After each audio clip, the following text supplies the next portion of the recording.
양띠 운세는 어떨까요? 2021년 10월, 11월, 12월 달 하반기 운세 양띠 시작하겠습니다. 예. 양띠 같은 경우는 조금씩 모은 그 저축을 해서 예금을 들어서 모았던 거를 이제 10월 달에 타게 되는데요. 돈을 탄 그 금액이 거의 한 3천만 원에서 한 5천만 원 정도 될 거예요. 근데 이때 아는 친구가 전화가 옵니다. 예. 이런 기회가 있는데 이런 오피스텔에 투자할 생각이 있냐라고 전화가 분명히 와요. 꾹 참고 다시 장롱에다 넣으시든가 그거를 다시 막 움켜져가지고 기 맞고 은행으로 달려가십시오. 왜? 10월달에 양띠의 원래 중요한 운세 중에 하나가 뭐가 들어오냐면 폐운이 들어옵니다. 폐운이라는 건 뭐냐면 실패를 한다, 망한다, 금전에 큰 손해를 본다. 3천만원, 5천만원이 가진 사람한테는 작은 돈일 수 있겠지만 내가 만약에 3천, 5천만원이 전부일 수도 있는 거거든요. 이 전부일 수도 있는 그런 부분이 한꺼번에 날아갈 바에는 차라리 이자가 적게 나오는 그냥 은행에 가서 길을 막고 막 달려가서 예금하시는 게 훨씬 더 낫죠.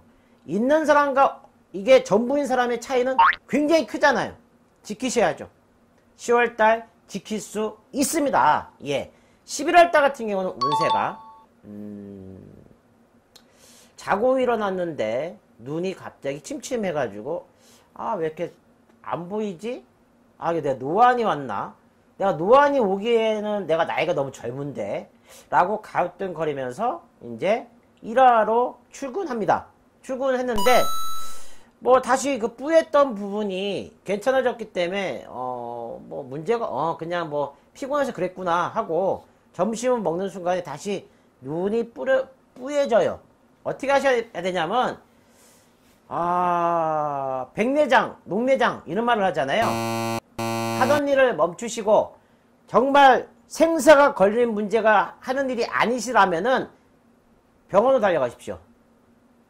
안과에 가서 검사를 받으시고 치료를 받든 향후의 진로에 대해서 의견을 듣고 그 의사가 말씀하시는 대로 진행을 하신다면 큰일을 면할 수 있습니다. 근데 이거를 계속 반복되는데도 불구하고 놔두시게 되면 백내장이 오셔가지고 문제가 심각해지니까 병원으로 달려가십시오. 예. 그리고 그게 운세가 바로 11월 달에 양띠 운세고요.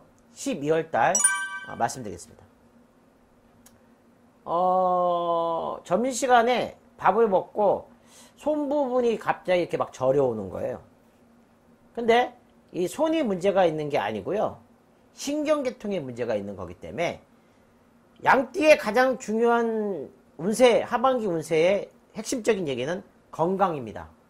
돈은, 금전운은 괜찮고 잘 풀리고 잘 되는데 건강에 문제가 생기세요. 그래서 손 쪽에 신경에 문제가 생기게서 발생이 되신 거기 때문에 역시 병원에 가셔야 되는 게 맞고요.